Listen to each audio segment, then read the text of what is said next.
नमस्कार, Viraja TV news को स्वागत करुच्ची। सेप्टेम्बर 15 संसद टीवी लॉन्च करेंगे प्रधानमंत्री मोदी।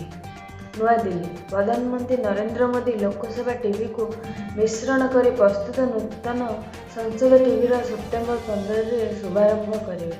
सूत्र अनुसार यह नूतन चैनल वरिष्ठ कांग्रेस नेता कर्णा सिंह, अर्थशास्त्री विवेक गारभाई, नीति आयोग मुख्य कार्यकारी अधिकारी अमिताभ कांत और वकील हेमंत बात्रा भिन्न भिन्न स्वर उपस्थापन करेंगे।